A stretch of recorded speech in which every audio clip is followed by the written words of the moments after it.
U.S. President Donald Trump delivered his first State of the Union address of his second term. This is an American tradition in which the president reports to members of both houses of Congress about the country's problems, his achievements, and plans for the future. About half of the Democratic lawmakers did not attend this time. And by the way, the speech lasted 108 minutes. Trump surpassed his own previous record of 100 minutes. What exactly Trump said about Ukraine and in what context will be explained by our colleague from Independence Avenue Media, Zorislav Baidyuk. This was President Donald Trump's fourth State of the Union address. This time it resembled a presidential campaign rally, but that was to be expected since overall the president's approval ratings are quite negative and Republicans are starting to get nervous about the results of the November congressional elections. President Donald Trump himself said that if the Democrats take control of Congress, he will be threatened with impeachment. So, after listing what he considered his achievements in the economy and claiming that thanks to him a golden age had come to America, Trump began blaming all the country's problems on his predecessor Joe Biden and the Democrats in Congress. The president openly provoked the Democrats, who refused to stand and applaud his proposals, calling them mad, shaming his political opponents, and referring to himself as a great president. The first mention of Ukraine came when the president was talking about crime in the country, for which he also blamed the Democrats. Trump's team invited Anna Zarutska, the mother of Ukrainian Irina Zarutska, who died from fatal stab wounds in a streetcar in Charlotte, North Carolina last summer, to attend the speech.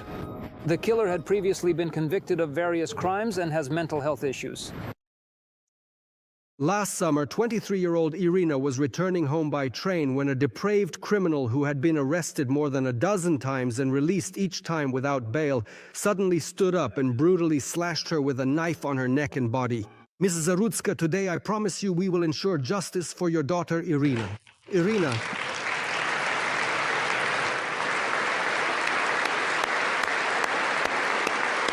Trump began to speak about foreign policy in the second half of his speech. He repeated the claim that he ended 8 wars around the world.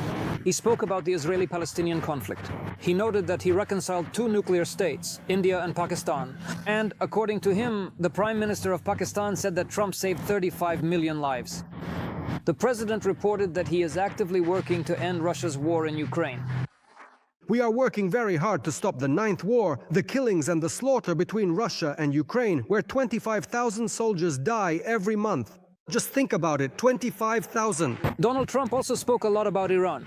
According to him, he prefers diplomacy, but he cannot allow a state sponsor of terrorism to possess nuclear weapons. And he immediately reminded that the United States has the most powerful armed forces in the world, and thanks to his efforts, a record amount of funds is being invested in the American military. In this context, Donald Trump recalled that thanks to his efforts, NATO countries now spend 5% of their GDP on defense. And he immediately added that, again thanks to him, from now on all the weapons that the US provides to Ukraine are paid for by NATO member countries. And he emphasized they pay the full price. Zorislav Baidyuk, Independence Avenue Media, Washington. Senators and congressmen had mixed impressions of President Trump's State of the Union address. As expected, Republicans are thrilled, while Democrats are disappointed. Trump talked a lot about the economy. He claimed that he managed to achieve a real boom in this area and also boasted that under him, U.S. spending is no longer increasing. Experts say the address was very similar to a campaign speech ahead of the midterm elections in Congress, which will take place in the fall. Trump's fellow party members mostly express agreement with him and admiration. Speaker of the House Mike Johnson called Trump's speech the best of such addresses in the country's history. Democrats, on the other hand, point out that the boasting about the economy does not correspond to reality. And polls show that quite a few Americans are concerned about their finances and feel that they have not benefited from Trump's policies. He is also criticized for saying little about Russia's war against Ukraine. I am very disappointed that President Trump did not take this opportunity to acknowledge that Russia is the aggressor towards Ukraine and that our valuable NATO allies have come to the forefront and are investing in Ukraine's defense. He only mentioned it in passing. And frankly, instead of rolling out the red carpet for Putin, as President Trump did when he welcomed him in Alaska, he should actually be increasing the pressure on him.